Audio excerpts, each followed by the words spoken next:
High বন্ধুরা, তোমরা সকলে কেমন আছো? আশা করি সকলে খুব ভালো আছো। আর দেখো আমিও ভালো আছি। তো অনেক সকালে উঠে চলে যাচ্ছি আমি এক্সারসাইজ করার জন্য। আর আজ তোমরা সকলেই জানো আজ হলো রামনবমী। তো আমাদের সকল পরিবারের তরফ থেকে তোমাদের সকলকে জানাই হ্যাপি রামনবমী। আর এখানে দেখো আমরা যেখানে থাকি, যেই গলিতে থাকি, সেই গলির ভেতরে হচ্ছিল রাম ঠাকুরের পুজো। অনেক বড় মূর্তি নিয়ে এসেছিল এখানে। অনেক বড় মূর্তি, জানি না তোমরা কতটা ফোনেতে বুঝতে পারছো, কিন্তু মূর্তিটা অনেক বড় ছিল।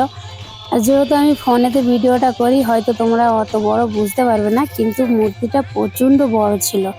আর আমরা চলে এসেছিলাম রামনবমীর দিনে বিকেল 4টের সময় করে। 4টের সময় রেলি বের হচ্ছিল, রেলি দেখার জন্য আমরা চলে এসেছিলাম। আর ভেবেছিলাম রেলিতে যাব, কিন্তু রেলিতে যেতে পারলাম না, কারণ অনেক গরম ছিল ওই দিনকে। আর এখানে রামনবমীর দিনে রেলি বের হলে অনেক গন্ডগোলের সম্ভাবনা থাকে, তাই জন্য ভাবলাম যে না, আর গিয়ে লাভ নেই।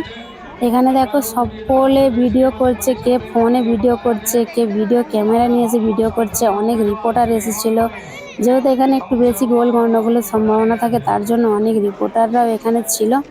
আর প্রচণ্ড প্রচণ্ড পুলিশ পাহারাতে ছিল এখানে, কারণ এখানে রামনবমী, রাম ঠাকুরের পুজো বা গণেশ ঠাকুরের পুজো এখানে প্রচুর ধুমধামসে মানায়, মানে উৎসবটা প্রচণ্ড পালন করে, কিন্তু এখানে গন্ডগোল হওয়ার সম্ভাবনাটা বেশিরভাগ থাকে। তাই জন্য ভাবলাম আর রেলিতে বের হব না, এখানে দাঁড়িয়ে দাঁড়িয়ে দেখে বাড়িতে চলে যাব। তারপর দেখো এখানে প্রচণ্ড বাজি পোড়ানো হচ্ছিল, প্রচুর বাজি ছিল, কিন্তু সব বাজির ভিডিওটা তোমাদেরকে দিতে পারিনি, কারণ বাজির আওয়াজ অনেক ছিল, কান যেন ফেটে যাচ্ছিল। তারপর দেখছো কত মানুষের আয়োজন, শুধু কত পাবলিক, শুধু একবার দেখো। সকলের মনে এত ভক্তি, এত ভক্তি যে গরমকে তুয়াক্কা করে সবাই চলে যাচ্ছে রাম ঠাকুরের রেলির সাথে সাথে। ওই দিনে প্রচণ্ড গরম ছিল, প্রচুর গরম ছিল, 44 ডিগ্রি প্রায় গরম ছিল, কিন্তু গরমকে কেউ তোয়াক্কা না করেই চলে যাচ্ছে সকলে। এখানে তো দেখছো কত পুলিশ আছে সাথেতে। তারপর সকলে ভগবানকে, তো সকলে ভক্তি করে, সকলে ভগবানকে ভালোবাসে, তাই জন্য ভগবানের কোনো একটা অনুষ্ঠান হলে, কোনো ভগবানের পুজো হলে মানুষ সকলে মন প্রাণ খুলে এখানে এনজয় করে। কিন্তু তোমাদেরকে একটা কথা সকল বন্ধুদেরকে বলতে চাই, কেউ গোল গন্ডগোল করো না। যে কোনো পুজো হলে দেখো সকলের শখ থাকে যে এখানে ভালো করে উৎসবটা পালন করব বা সকলে মিলে যাব, এরকম সকলের ইচ্ছা থাকে, কিন্তু গন্ডগোলের ভয়ে অনেকে বাড়ি থেকে বের হয় না, অনেকে যেতে চায় না। তো সকলকে বলবো যে গোল গন্ডগোল না করে ভালোভাবে পুজো আশ্রয়গুলোতে এনজয় করলে আরও ভালো লাগে, সকলে তাহলে যেতে পারে আর কি। তারপর দেখো প্রচুর প্রচুর পাবলিক, প্রচণ্ড। এখানে শুধু সামনের দিকে শুধু ছেলেরা, প্রচুর ছেলেরা, লোক, মানে লোক ছিল, ছেলেরা প্রচণ্ড ভিড় ছিল এখানে। তারপর রাম ঠাকুরের রেলি বের হয়ে যাচ্ছে, রাম ঠাকুরকে নিয়ে চলে যাচ্ছে রেলিতে করে, রেলির জন্য নিয়ে চলে যাচ্ছে আর কি। আর আমরা এখানে দাঁড়িয়ে দাঁড়িয়ে দেখছি, খুবই ভালো লাগছিল, খুব ভালো লাগছে, কত সুন্দর আমাদের রাম ঠাকুর চলে যাচ্ছে দেখো। আর তোমরা সকলে লেখো কমেন্ট বক্সে জয় শ্রীরাম। আর আমি জানি তোমরা সকলে রাম ঠাকুরকে শ্রদ্ধা ভক্তি করো, তোমরা সকলে অবশ্যই কমেন্টে জয় শ্রীরাম লিখবে। আর সামনের দিকে দেখো শুধু ছেলেরা ছিল, ভেবেছিলাম কি মেয়েরা নেই নাকি, মেয়েরা কি খুব কম আছে, কিন্তু আমার এটা ভুল ধারণা ছিল বন্ধুরা। রাম ঠাকুরের সামনের দিকে শুধু ছিল ছেলেরা। আর রাম ঠাকুরের রেলি যখন চলে যায় পিছনের দিকে দেখছি, পিছনের দিকে দেখতে পাচ্ছ শুধু তোমরা, শুধু মেয়েরা, কিন্তু রাম ঠাকুরকে শুধু মেয়ে, ছেলেরা যে একা ভক্তি করে তা নয়, ছেলেরা যেমন ভক্তি করে মেয়েরাও সেই রকমই ভক্তি করে। পিছনে দেখছো কত মেয়েরা, শুধু ভগবানের পুজো হবে, এখানে ছেলে মেয়ের তো কোনো ভাগ নেই, এখানে সকলে আসতে পারে, তাই তো নাকি? সকলে এসেছে দেখো, সকলে এনজয় করছে। তারপর সারাদিনটা চলে গেল, সন্ধেবেলা এখানে দেখছো এখানে হচ্ছে ভান্ডারা, রাম ঠাকুরের উৎসব হিসাবেই এখানে ভান্ডারা ছিল। ভান্ডারাতে প্রচুর পাবলিকের আয়োজন ছিল, এখানে প্রচুর প্রচুর পাবলিক ছিল। আর এখানে খাওয়ান দাওয়ান খুবই ভালো ছিল, আর যেখানে পেট পুজোর ব্যাপার সেখানে তো প্রচণ্ড পাবলিক হবেই কি, তাই তো নাকি? সকলে আজ যা পারে করুক, পেট পুজোতে সকলেই আসবে অবশ্যই।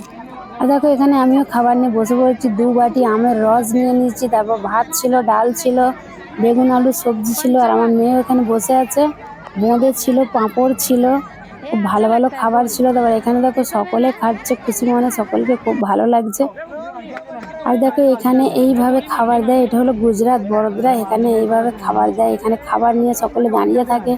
আর একে একে থালা নিয়ে এগিয়ে গিয়ে যাবে, সকলে সকলে এগিয়ে গিয়ে যাবে, খাবার দিয়ে দেবে। এইরকমভাবে সিস্টেম এখানে বেশ ভালো লাগে। এখানে সিস্টেমগুলো খুব ভালো লাগে, বসে থাকতে হবে না, থালা নিয়ে এগিয়ে যেতে হবে আর আস্তে আস্তে এনারা দিয়ে দেবে।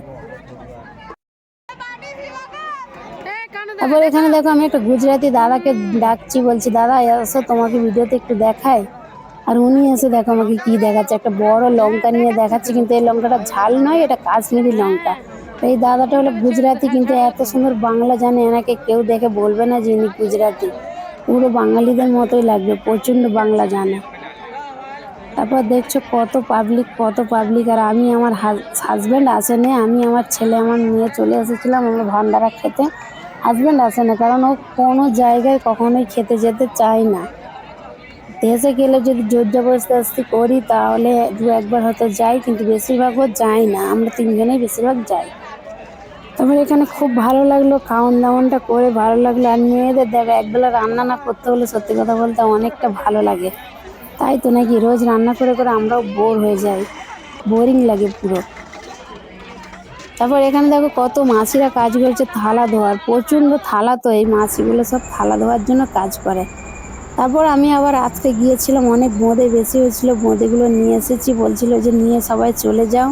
আমি বোঁদে নিয়ে এসেছি, পরে আমরা এগুলো খাবো বলে, তাই জন্য আমি নিয়ে চলে এসেছি। দেখো কত বোঁদে এখানে।